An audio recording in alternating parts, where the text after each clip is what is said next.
दो दिलों का मिलन। कल अभिषेक ने एक साड़ी लाई और टेबल पर रख दी। पायल ने कल रात को ही देखा था कि टेबल पर एक साड़ी पड़ी है, लेकिन तब उसने साड़ी को हाथ नहीं लगाया था। लेकिन अगले दिन सुबह जब पायल घर की साफ सफाई कर रही थी, तब पायल की नज़र टेबल पर रखी हुई साड़ी के पास एक चिट्ठी पर पड़ी। पायल ने तुरंत उस चिट्ठी को अपने हाथों में लिया और पढ़ने लगी। उसमें लिखा था कि मेरी पायल, तुम्हारा गुस्सा देखने के लिए मुझे हर दिन दिल करता है, इसलिए मैं घर थोड़ा लेट लौटता हूँ। वैसे तो तुम ज़्यादा गुस्सा नहीं करती हो, मगर मैं जब देर से घर लौटता हूँ तो मुझे तुम डांटती हो। मुझे तुम्हारा डांटना बहुत ही अच्छा लगता है। तब दिल करता है कि मैं तुम्हें अपने बाहों में लपेट लूं। लेकिन तुमको तो पता है मैं इतना रोमांटिक नहीं हूँ। दरअसल पढ़ाई और नौकरी को लेकर इतना बिजी रहता हूँ कि मैं तुम्हें सही से वक्त नहीं दे सकता हूँ, और तुम जानबूझकर मुंह फुलाकर बैठती हो। यकीन करो, तुम जब गुस्सा करती हो ना, तो मुझे बहुत अच्छा लगता है। शायद सभी लड़कियां जब गुस्सा करती है तो मुझे बहुत अच्छा लगता है, लेकिन तुम्हें मैं जानता हूँ, गुस्से में इतनी प्यारी लगती हो जो कहकर तुम्हें समझा नहीं सकता।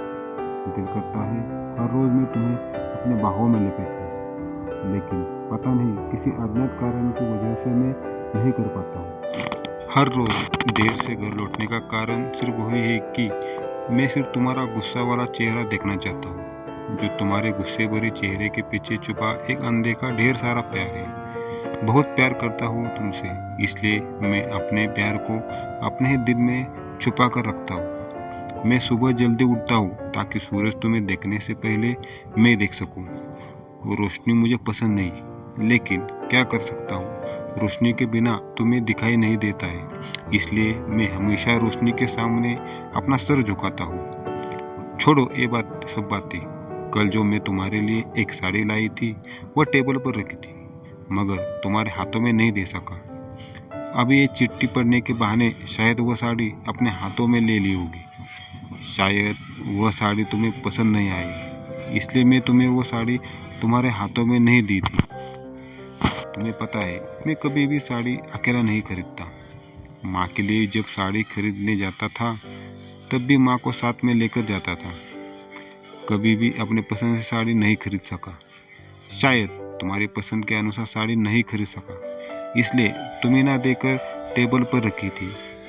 मैं तुम्हें वादा करता हूँ, एक दिन तुम्हारे लिए मैं एक बहुत ही सुंदर साड़ी खरीद कर दूंगा, और ये एक आदत भी बन जाएगी, और तुम्हारी पसंद नापसंद का भी मुझे पता लग जाएगा। अभिषेक की चिट्ठी पढ़ने के बाद पायल के होठों पर हल्की सी मुस्कुराहट थी। पायल ने अभिषेक की चिट्ठी पढ़कर थोड़ा हैरान थी। जो अभिषेक पायल के सामने ठीक से खड़ा नहीं होता, वह अभिषेक अपने दिल में एक कोने में अपनी पत्नी के लिए ढेर सारा प्यार भी छुपाए रखा था। पायल का सपना था कि उसका एक हस्बैंड हैंडसम पति हो और वह बहुत ही रोमांटिक होगा, लेकिन अभिषेक के अंदर तो रोमांटिक बोलकर कोई चीज़ ही नहीं है। लेकिन अब देखो, अभिषेक के दिल में रोमांटिक का गहरा समुंदर है।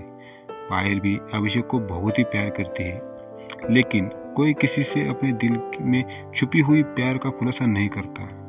अब अभिषेक की चिट्ठी पढ़कर पायल को साड़ी पहनने का दिल करता है। थोड़ी देर बाद दरवाजा पर ठक ठक आवाज आई। पायल ने तुरंत जाकर दरवाजा खोला। अभिषेक ने पायल को देखकर हैरान हो गया। अभिषेक ने एक पल के लिए सोचा कि गलत दरवाजे पे आ गया है। उसने एक बार अपने आंख मरोड़ कर देखा तो नहीं, ये पायल ही है। फिर भी अभिषेक ने पायल को नजरअंदाज करके अपने घर के अंदर चला गया।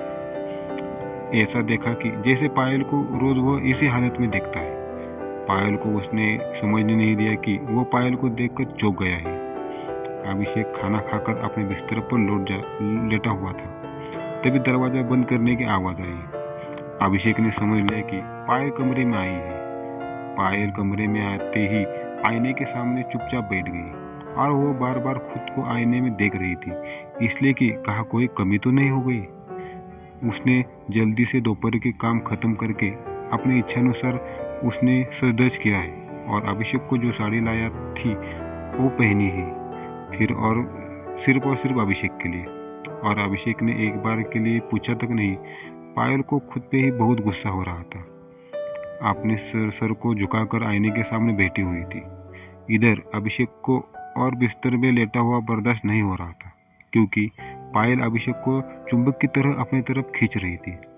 अभिषेक का दिल बार बार अभिषेक को कह रहा था, तू पायल के पास जा और उसे अपनी बाहों में लपेट ले, वह सिर्फ तेरे लिए ऐसे सजधज किया है। अभिषेक धीरे धीरे चलकर पायल के पीछे जाकर खड़ा हो गया। पायल समझ ही नहीं पाई कि कोई उसके पीछे खड़ा है। अभिषेक बहुत दिल कर रहा था कि पीछे से पायल को अपने गले लगाने के लिए, लेकिन एक अज्ञात कारण की वजह से वह नहीं कर पा रहा था। फिर भी अभिषेक ने सभी अज्ञात कारण को तोड़कर पायल को अपने गले से लगा लिया। पायल ने चौंक गई और खुद को छुड़ाते हुए देखा कि अभिषेक ने उसे अपने गले लगाया है। पायल भी थोड़ा हैरान हुई, लेकिन पायल की दिल के अंदर छुपा हुआ प्यार बाहर निकलने लगा।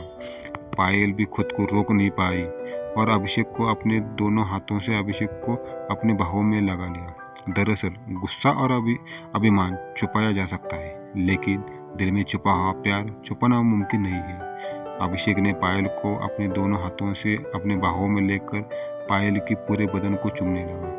पायल भी अपने दोनों हाथों से अभिषेक के पूरे शरीर को बुलाने लगी।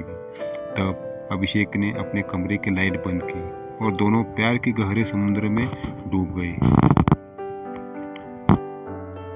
ऐसे रोमांटिक कहानी सुनने के लिए हमारे YouTube चैनल को सब्सक्राइब करो, लाइक करो और शेयर करो। Thank you.